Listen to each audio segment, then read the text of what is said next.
Débarquement sur les plages de Normandie, à Omaha Beach. Ça fait partie de ce que j'appelle une fiction mémorielle. D'accord?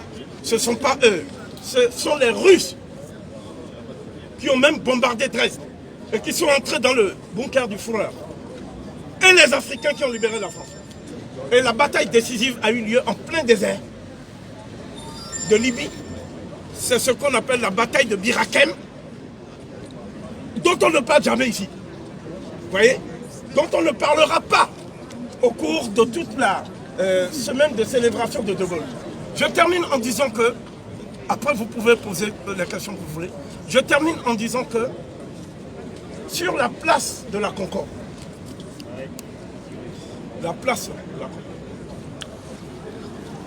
au nom de l'abolition des privilèges, on a décapité et guillotiné Louis XVI. Et lorsqu'on a décapité Louis XVI, il manquait une voie pour que sa vie soit sauve. Et ceux qui ont dit il n'en est pas question, Robespierre, Saint-Just, Marat, Danton, Collot d'Herbois, tous ces gens-là n'ont pas aboli les privilèges. Si on avait aboli les privilèges, la République n'aurait pas continué à faire la colonisation et l'esclavage. La Première République a poursuivi cette injonction à faire le Code noir. Oui. Le Code noir. Et la Deuxième République l'a fait et a achevé l'industrialisation de la France. Sur le dos des nègres, la Troisième République a occupé militairement tous les territoires qu'on appelle ultramarins, ce qui a fait de la France la plus grande puissance maritime du monde. Vous voyez, la Guadeloupe, la Martinique, jusqu'en Guyane, c'est-à-dire nous sommes aux frontières de l'Amérique du Sud. Eh bien, c'est ça qui a fait que la France est la plus grande puissance maritime du monde. Qu'est-ce qui a fait que la France est la plus grande puissance, est une puissance nucléaire? Qu'est-ce qui a fait ça? C'est l'Afrique. Je m'explique.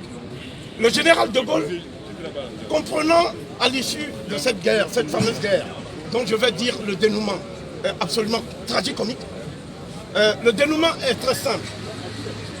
Les Africains qui se sont battus pour la France, à l'intérieur, dans les maquis de Glières, plateau de Glières, avec Tom Morel, dans les maquis de Brest, etc.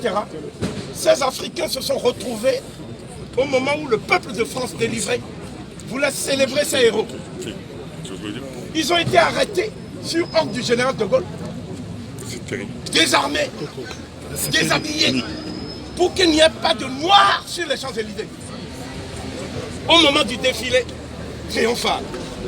Donc, on a pris des Polonais, des Espagnols qui ne se sont jamais battus, on leur a donné des tenues militaires et ils ont défilé et on a dit que ce sont eux qui ont libéré la France. C'est le général de Gaulle qui a fait ça. Donc cet acte de forfaiture du général de Gaulle méritait qu'on donnât au peuple français. Je ne parle pas des nègres, parce que les nègres de la République sont habitués à l'apartheid. On nous dit que la France n'a pas un racisme institutionnalisé. Je dis que la France fonctionne sur la base de la négrophobie systémique et institutionnalisée. Ce n'est pas seulement la police qui est en cause, c'est l'État même. C'est-à-dire les hommes qui dirigent la France aujourd'hui sont des gens qui n'ont pas intérêt à ce que l'Afrique se libère. C'est-à-dire ce sont eux qui ont des bases militaires actuellement au Sénégal, des bases militaires en Côte d'Ivoire, des bases militaires au Gabon, des bases militaires à Djibouti, des bases militaires partout en Afrique. Que font-ils là-bas? C'est-à-dire pourquoi, en quoi la France est-elle menacée au Gabon? Alors voilà, ils nous disent non, nous sommes là-bas pour défendre nos ressortissants et nos intérêts. C'est intéressant, vous en convenez. Alors, je vais vous dire quelque chose qui va certainement vous faire plaisir. Dans ce brûlot de valeurs actuelles, parce que nous assistons aussi à un phénomène, c'est la libération de la parole des fascistes. Tous les fascistes, c'est-à-dire la peste brune, est encore de retour, plus triomphante et plus arrogante que jamais.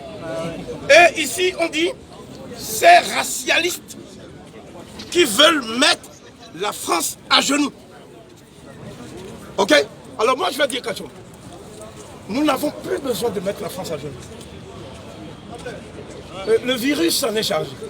Le corona. Nous tous on a peur, donc on porte les museliers, non? Le virus s'en est chargé. Mais ce que nous voulons, c'est que la France enlève son genou du cou de l'Afrique. Au tep.